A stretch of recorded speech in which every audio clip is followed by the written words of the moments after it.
Hello everybody, we are the Geeks and the Giants. I am Enzo, this is my forever co-host Jom. Today we wrap up our Halloween season with Alien, the original 1979 movie directed by Ridley Scott and of course starring Sigourney Weaver, the late great John Hurt, and the late great Ian Holm.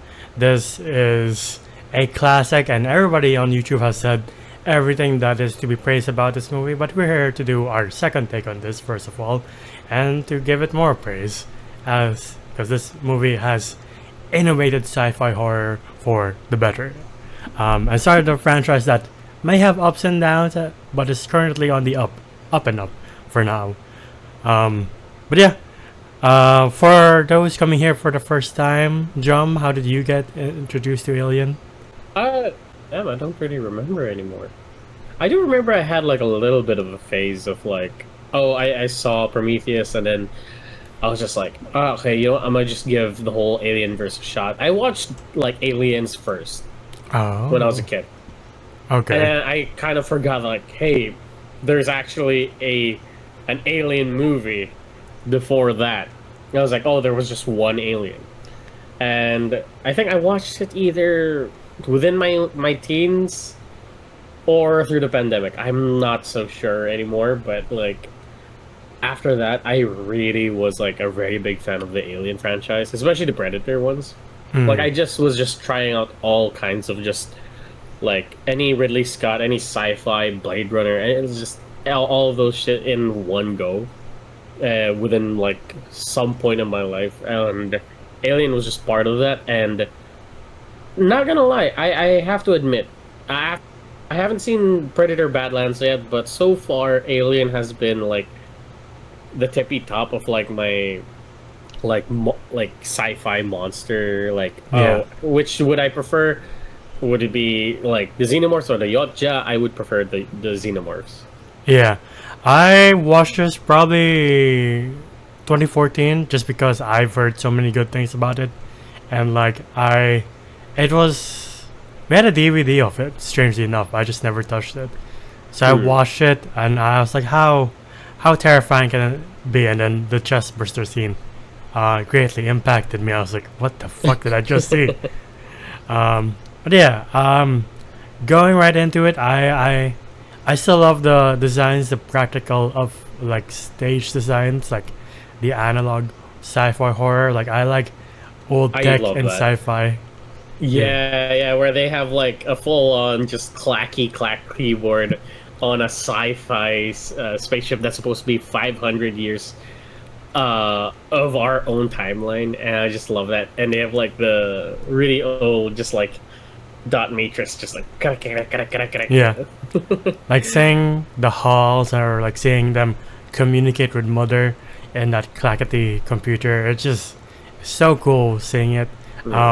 And it's always cool seeing the crew of the Nostromo before they all meet their untimely ends, and that's what happens when they come upon a signal that sends them to what I assume is one of the Prometheus ships of, Yeah. but I don't know if it's the Prometheus ship. But, If I remember correctly, it is the Prometheus. oh yeah, No. Yeah, maybe it's just a Prometheus ship. Yeah. I'm not sure. They might have found like two. yeah, one of the 'cause- engineer ships. Yeah, I don't know if Prometheus is even canon anymore, to be honest. Yeah, so like, they found one of the engineer ships, and just like any other dummy in like any horror movies, the poor dude from Hellboy just happens to just kind of stick his face in front of it, and Yeah. gets his head like pretty much engulfed with a facehugger. And I do love this entire thing. I love Ridley Scott and how he does movies. Yeah, Like this, I don't know what it is. It's just the grit of like, yes, you know this is the future, but there's a grit to it where you're just like, yeah, this is very lived in kind of futuristic, and especially like the alien worlds, it still felt unique, still felt alive. Like even like the glass storms that they're like facing, trying to get one of their people into the ship, and just yeah. like, yeah, I love that. I really do. Yeah. It also shows how misogynist and all male like There we go. workplace is. Like There we when, go. especially when Ripley was like, we can't let John Hurt in. He has to be quarantined, and all of the guys are like, no, you do what we say. Like, Yeah. you're You follow orders. yeah. You might be second command, but how dare you? Yeah, exactly. It's very much that. I love that there is a commentary with this Yeah. when it comes to that situation. Yeah. And the facehugger is a very prime example of a certain being forcing itself on another being. Oh yeah. Without its permission and pretty much violating a lot of things.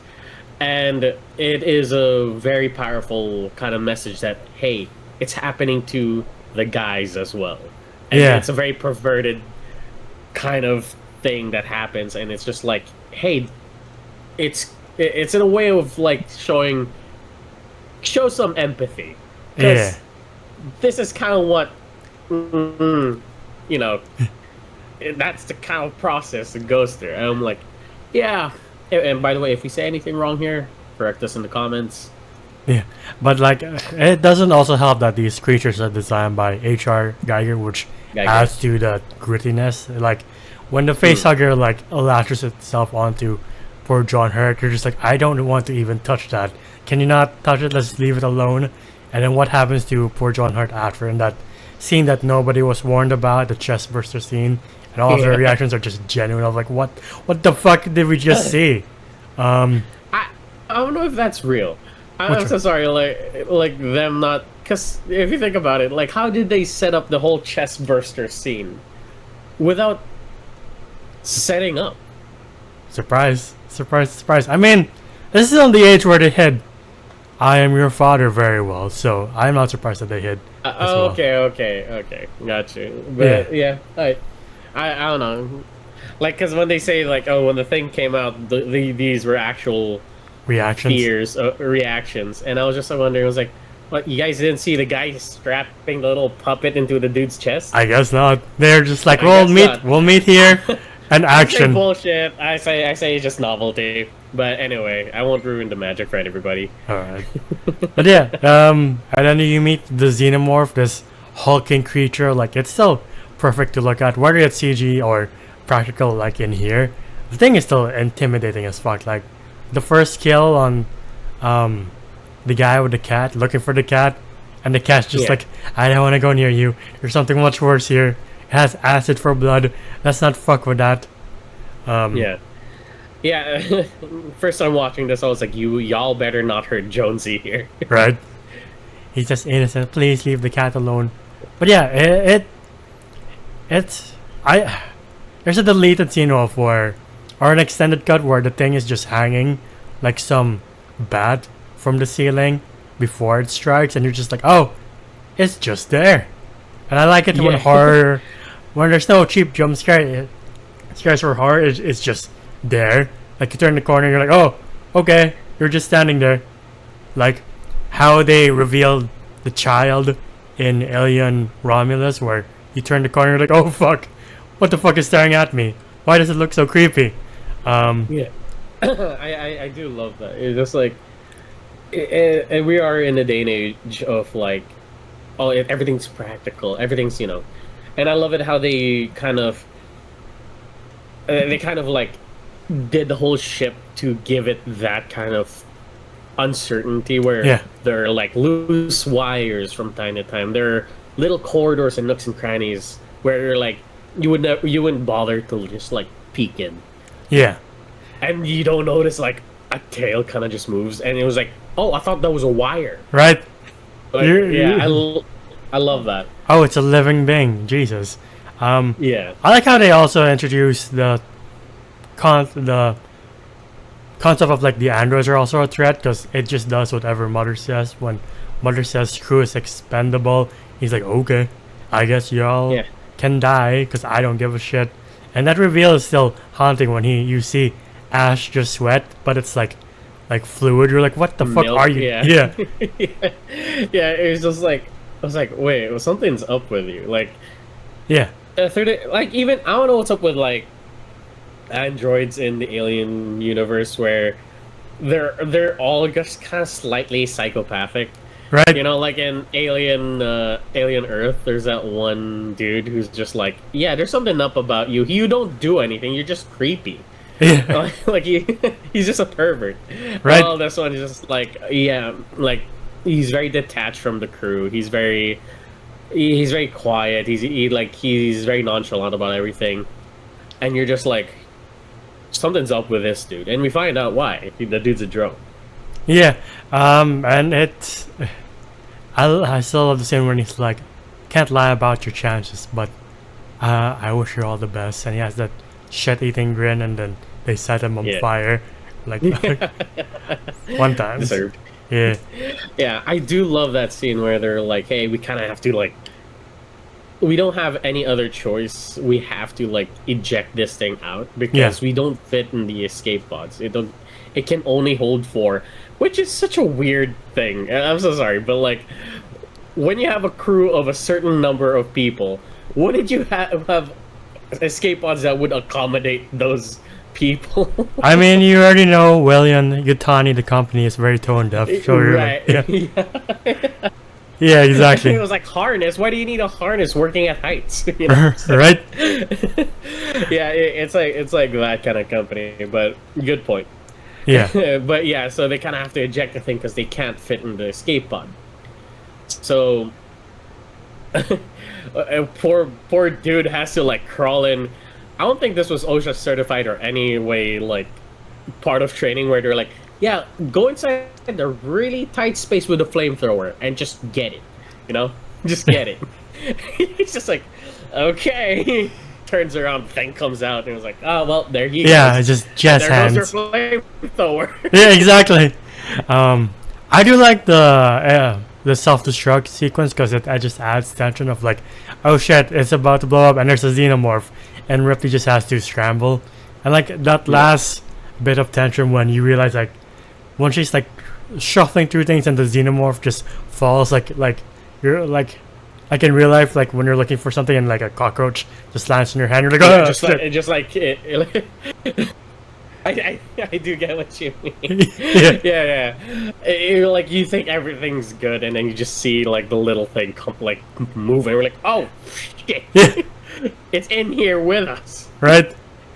And then just the fact that well, we know from Alien Romulus that this thing doesn't die in space because they find big chap, and then that's when chaos starts in Romulus. But the fact that Ripley is the last girl and she's literally crawling to the end of this movie, being like, please, I just want to go home, even though she doesn't go home, but she doesn't know that.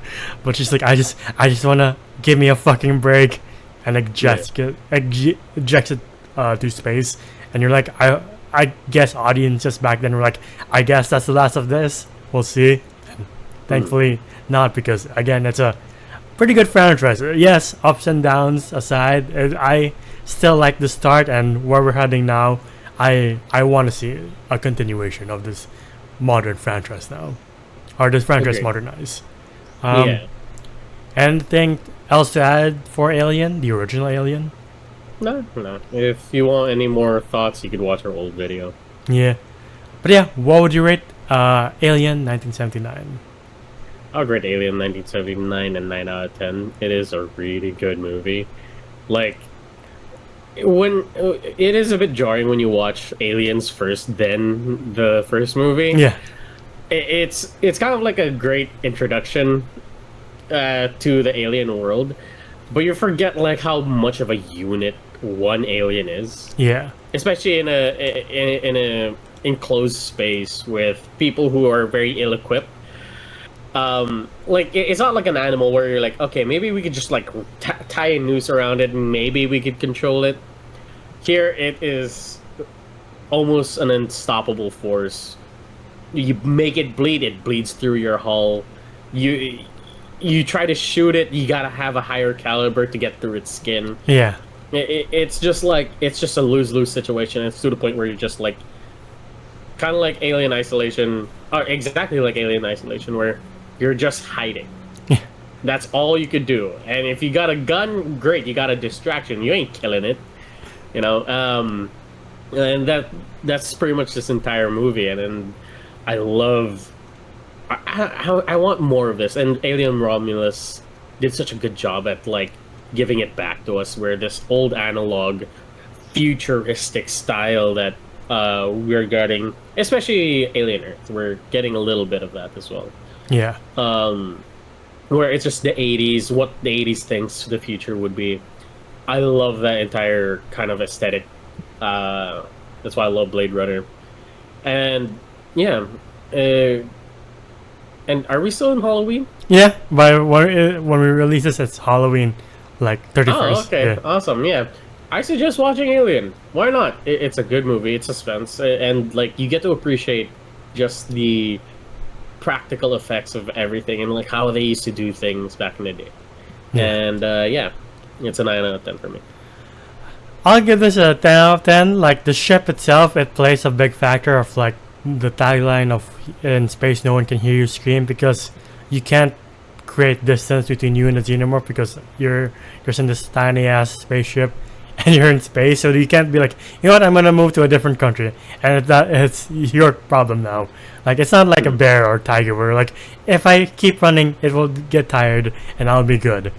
This thing is relentless, and the introduction of this thing into people's nightmares is fantastic. Like the suit still works. It it ages like fine wine, like how the xenomorph looks here, and it continues to age like fine wine with everything else. Like the effects, the sci-fi analog, the characters, how everything is just well paced. It feels slow at first, but once you get to like the midpoint of this movie, you're like, I forgot how slow the beginning is because I am now just tense as fuck.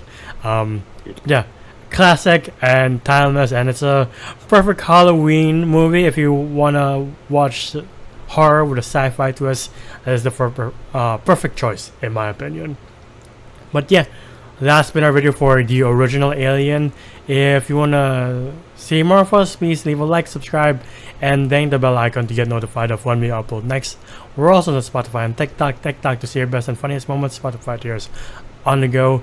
Individually, you can find me at TikTok as Zoda's Voices and Letterboxd as Enswolf. And if you don't mind, I have my Halloween pickleball medal. It even has like a Jack Skellington vibe going on, which I love.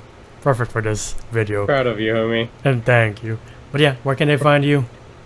You can find me at JohnGOM _ on Instagram. It is my account. And until the next time, we'll see you then. Bye everybody. Ciao.